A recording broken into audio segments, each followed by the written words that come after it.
All right, so I know how they always say Miata is the answer. Wait, hold on. 1 second. Let me just do this real quick. One moment. Give me a second. All right. Here we go. Look at that, gorgeous, hot-ass November day. Anyways.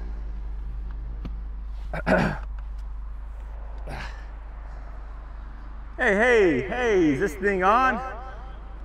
I know that they always say Miata's the answer, but I gotta level with you folks. I'm a little bored with this platform right now. And I'll explain why. I have reasoning. Beautiful car, amazing. I've had it for about a year, but I have my issues. But this is not to shit on this car. I'm actually going to talk really good about this car, but tell you why I'm a little upset with this chassis. You're watching the Italian Tune-Up Pro Show. All right, so this is my 2017 Miata RF. I have a few mods. It's lightly modded. If you would call it probably stock plus, to be honest with you.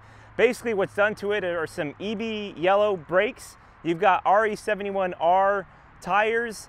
I have the Swaybars front and rear. I don't know what brand because I bought the car that way. They're a little bit stiffer, so it kind of counteracts that body roll.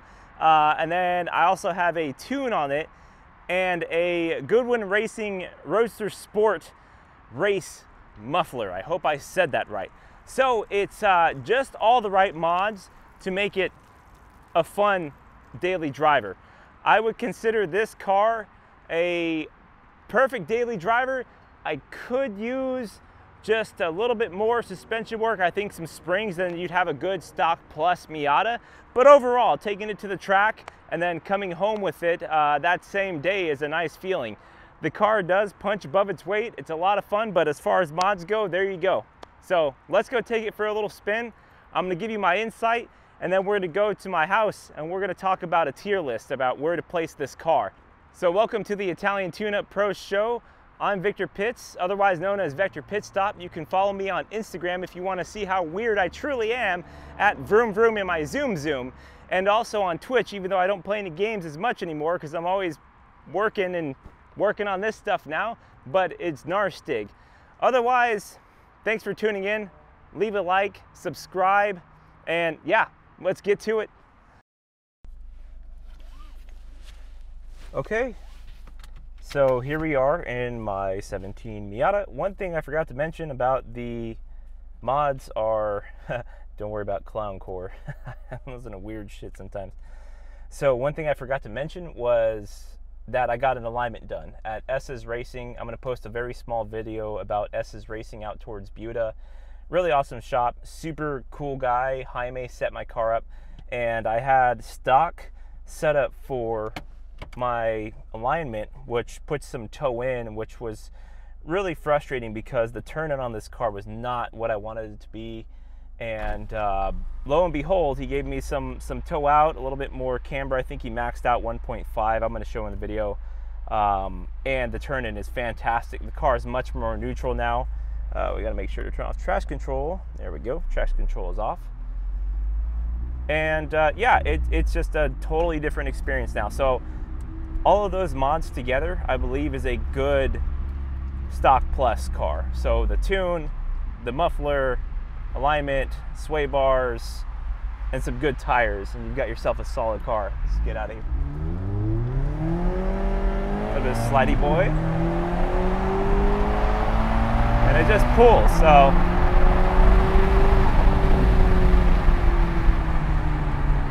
I'll roll these up.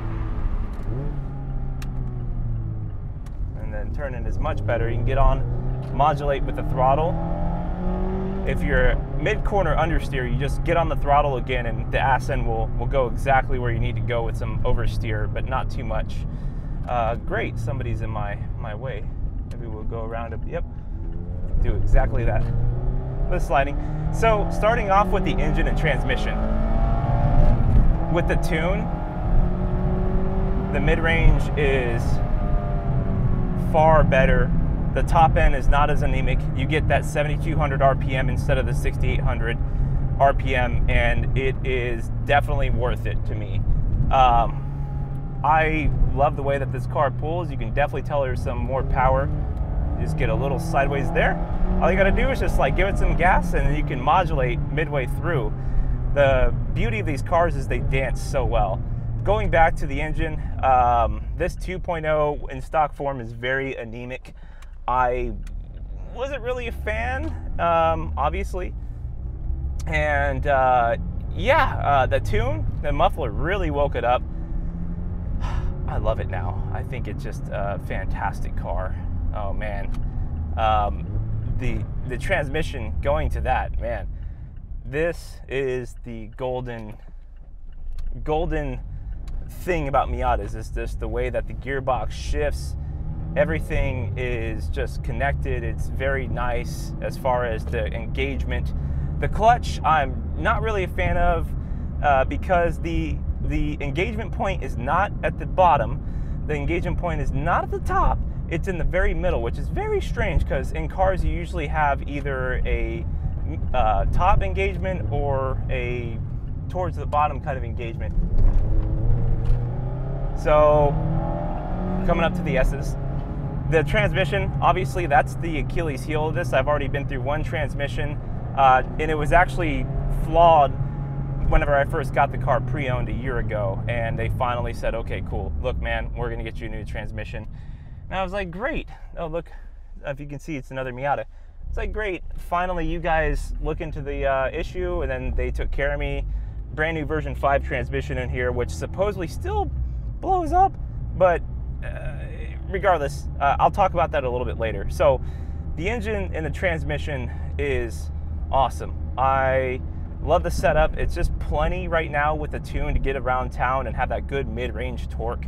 The drivability is nice. You don't have to rev it up too much. You can just kind of put along in it. And yeah, I'm in like 6th gear at 35 miles per hour and I'm totally fine. I'm just gaining some speed. So yeah, that's one of the benefits of this car, is that the torque, the low-end torque, makes it for a very daily drivable. Whereas I had a 1.6 Miata as my first Miata, and I love that car because it beckoned you to rev it out and just like beat the absolute shit out of that motor. And it was such a fun car. And I think that motor had a little rebuild with a little bit more compression upped in there. And man, that car was so much fun. By far, to this day, my second favorite Miata. This is my first favorite Miata. I've had 5 Miatas before. 4 NAs, 1 Flying Miata Turbo, which was sick, and then this guy here as a ND is my favorite Miata. I was driving it more than my Turbo Miata. But all that aside, so handling. The electronic steering, let's get this out of the way. I am not really a fan of it. It's very frustrating because it's not very weighted nicely. The communication and feedback is kind of there, but it's not like it's weighted like a BRZ or an FRS or whatever you want to call those cars. The input for the steering now is much better for the alignment, but again, it's very, very light, very, how do you say, just not as engaging. I mean, look at this. The feedback's good. I'll tell it, the feedback is good. However, the weight really frustrates me sometimes. Because you don't really know what's going on if you don't have good weighted steering. Now, the suspension setup right now is awesome. I love this car with the Swaybars. I've never driven it stock, so I don't know about all the crazy body roll that the Miatas have had before. I will say that I have been in love with this car with how decently flat it goes. There is still quite a bit of roll, as you can kind of see me toppling over. And yeah, man, like the suspension itself is really good with some Swaybars. So the first thing you should do to combat this stuff is the Swaybars themselves. So look at this, boom. And then you just, it's so communicative, it's so playful. However, on track, it gives you this little bit of what I like to call a pucker factor. So the pucker factor is basically when you're at high speed cornering. I mean, this car is not the most aerodynamic, obviously it's a convertible top. Better than the old ones with the parachutes.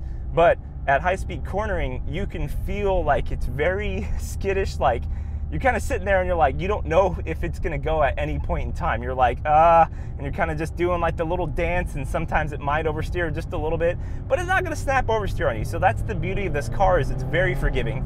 It's like, you know, baby's first race car, if you will. Here we go on the chicane, coming in, nice and good, power on. Sorry about my water bottle. And the transition is fantastic. I'm actually kind of overdriving this right now, just so you can kind of see how basically it rolls a little bit more. I guess I'm gonna go, thank you.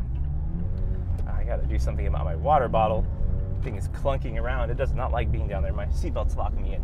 But yeah, the handling itself. So the engine, transmission are good for what you need. In stock form, it's okay. It leaves a little bit to be desired.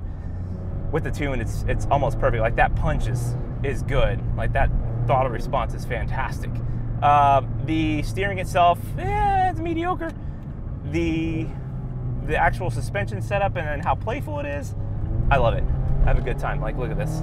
Going in the S's, pinned down. A nice transition, easy.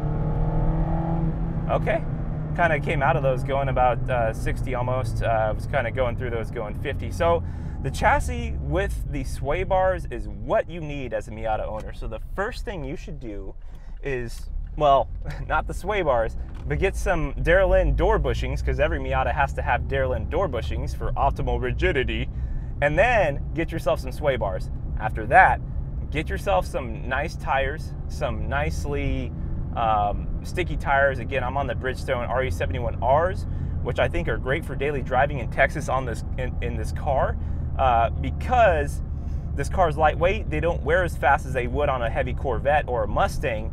Then also they grip nicely in the wet as well, just because this car is so light. So the benefit of this car is it's light, so they don't wear on these tires as much. I've almost got a full year out of these tires, and I've done 2 track days with this car and a couple autocrosses. But all that aside, the brakes. Now here's my next thing. I have EBC yellows on here. The stock brakes I had on here were not very confidence inspiring.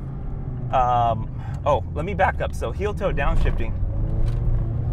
Heel toe downshifting in this car, going back to the transmission and the powertrain in general, heel towing is such a blast in this car. Just a little boop, little blip, and then you're locked in.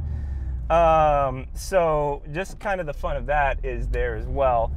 Now going back to the brakes, I have EBC yellows front and rear and new Centric rotors. I don't like it. I feel like there could be so much more bite. They feel so spongy on initial engagement, like that. Like midway, they bit just fine. But overall, it's a very frustrating experience on track whenever you're coming into a corner trying to trail brake, and then you just fucking like lock up ABS.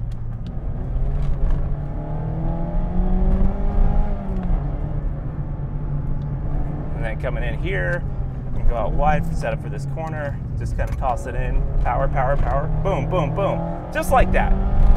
And I'm not sweating this. This is easy. This car loves to tango. It just dances. And come into my other chicane, and then a little bit of whoop. Yep, there you go. The LSD is fantastic. The Torsen, it's mechanical, so it's very communicative. Like I can just sit out here and slide, and then boom, there I am. And you just point and go. Total throttle modulation. It's a good starting platform. Again, it's like, you know, baby's first race car. The aftermarket for these cars is god tier, and you can do anything and everything with them, which is awesome. Yeah, man, the problem is, do I want to invest all this money? It's not really investment. I'm losing money, obviously. That's just the problem. I have to put so much more money into it just to get it to a level to where it might be close to a competent Supra or something better. So that's kind of the trade-off, really, you know, and the ultimate goal would essentially be an LS swap, right? Like make it bulletproof transmission, bulletproof motor, all that jazz, right? But yeah, the question is, do I really want to do that? And the answer is, I don't know.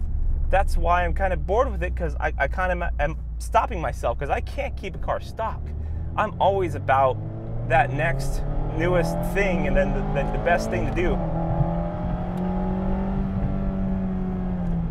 And that's the funny thing is, you know, G35 or whatever that is with the VQ, either 35 HR, I think that's an HR in there. Like, this car pulls pretty nicely just at the bottom because he tried to get away. Anyways, this car is not made for that. Again, I love this car. It is probably my favorite car I've had to date, and I've had a lot of cars. It's definitely up there for sure. And get on your side of the road, old man. Jesus, you can't handle driving a truck, don't drive. Yeah, I mean, this is such a beautiful, fun car. It's totally adequate for around town. And yeah, anyways, so I'm just gonna kind of shut up and then do a little bit of driving here.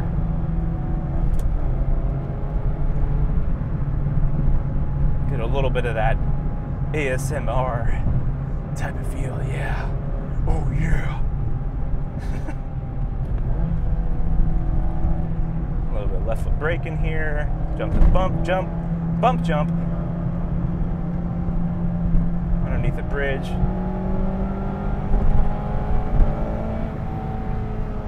Oh man, and this car with the alignment just came alive, man.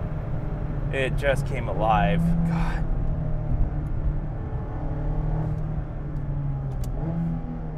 And then you can just sit here and chill the hell out. It's wonderful. Beautiful car. I love it to death. I call this car Griffith. This car's name is Griffith from, like, if you've ever seen the manga or anime Berserk, this car is named Griffith because it's pretty. It's all like drabbed out in white, and it's got a little playful kind of evil side about it. Just like that, and just rotate. I held my steering where it was and just used some throttle modulation, and it just goes where you want it to go. You can just place it in there and boom.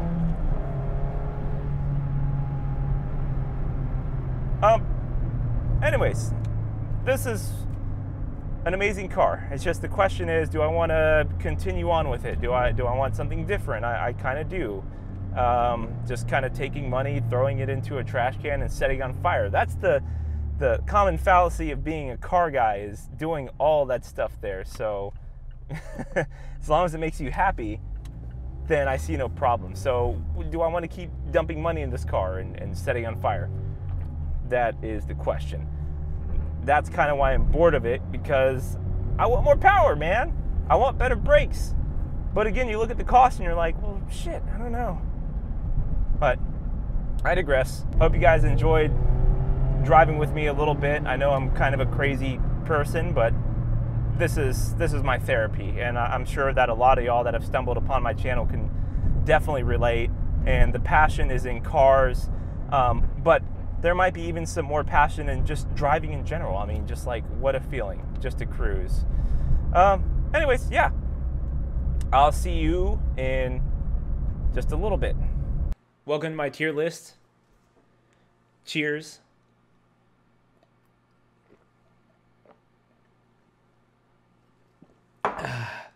Okay, let's get started. Let's start with drivetrain. The engine is a, hold on, P5-VPS engine.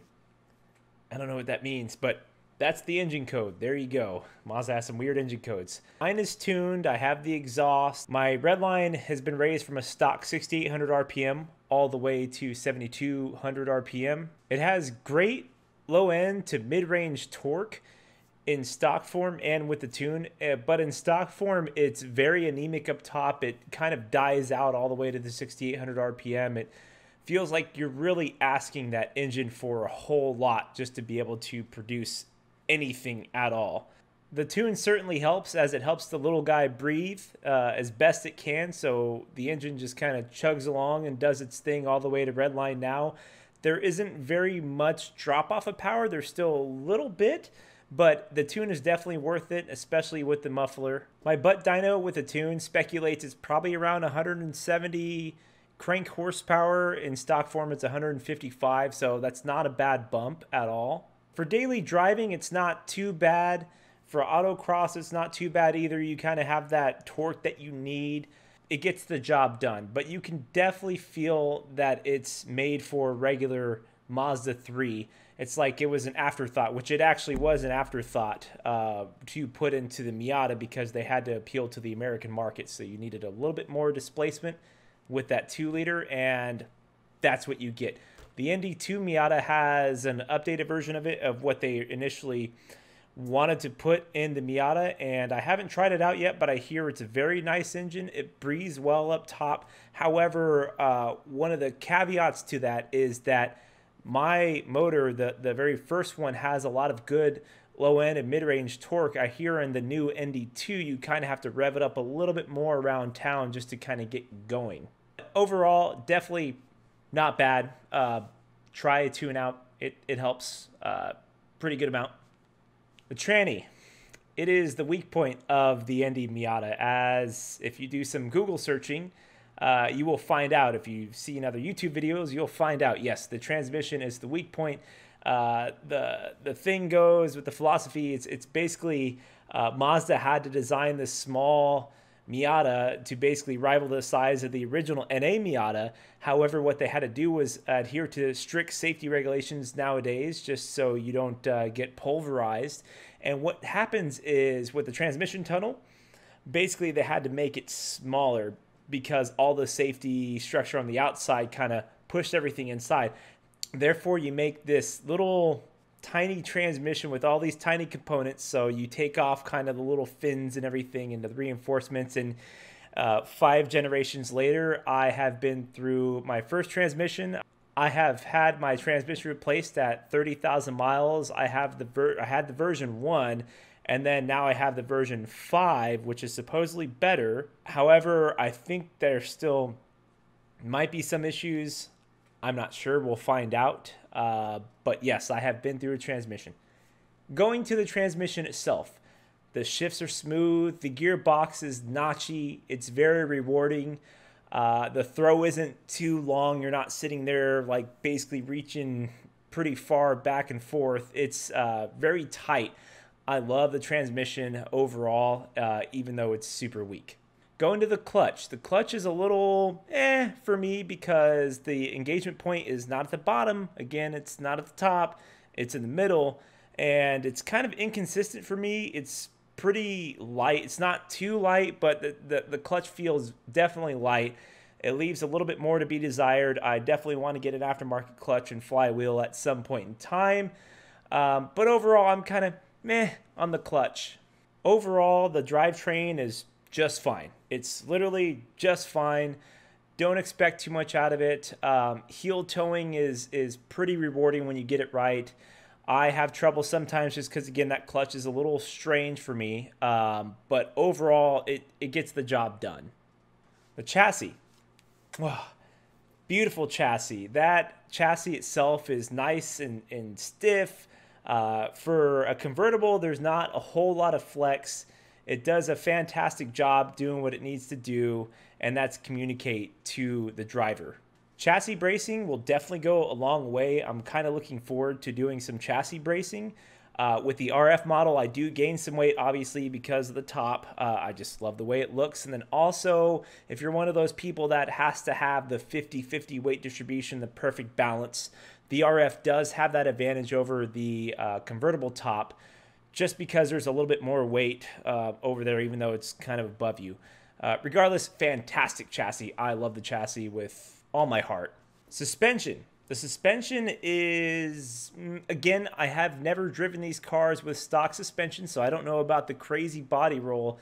I bought this car with front and rear Swaybars aftermarket. I can't remember the name of the company, but the body roll is still kind of there. It's not as bad as people make it out to be, but again, Swaybars are an absolute must. It makes a huge difference apparently, and I can feel that. In the club trim, I do get the Bilsteins. They're a little bit stiffer, but overall there is still a little bit of this body roll there. The stock alignment has a good amount of understeer on initial turn-in.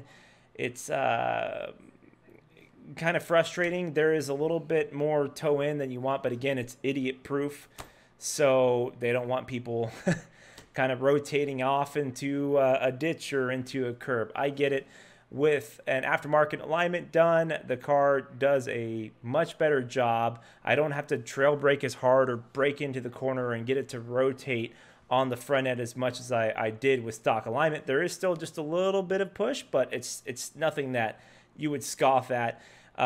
Mid corner for both stock and with the alignment, with some throttle modulation and just a little bit of light steering, you can get the ass end to rotate very damn well. I loved it. Honestly, mid corner and exit corner in that car is super fun. When you find that perfect apex and you find that perfect corner, it is such a gratifying experience, and you just want to go out hunting for corners everywhere that you can go. It's a very good way to take the B road, as they call it. The steering is, again, it's my least favorite part about the Miata. It's a little too light. There is a little bit of dead zone in the communication. I wish it was just a tad bit heavier. Honestly, I'm sure that there will be some kind of aftermarket tuning for it maybe. I wish it was just a little bit heavier, and I wish it communicated a little bit more. Not my favorite aspect of the car. Actually, I should say it's my second to my least favorite aspect of the car. Going on to brakes, my least favorite aspect of the Miata are the brakes. In stock form, I've had a few hairy moments. The problem is that there is not a lot of initial bite. The pedal travels down a little bit too far for my taste. I did track it with the stock brakes, and surprisingly with stock fluid, stock brakes, I only heated them up one time and kind of went outside the apex a little bit further into the corner than I wanted to, but overall it did pretty well. I just wish there was a little bit more grab. But luckily, there's a lot of big brake kits out there. I have since replaced the brakes with EBC yellow pads front and rear, the Centric brake rotors front and rear, and Motul, I think it's the RBF fluid. And I took it to the track. I wasn't really used to them, so I don't really know how they do at the limit.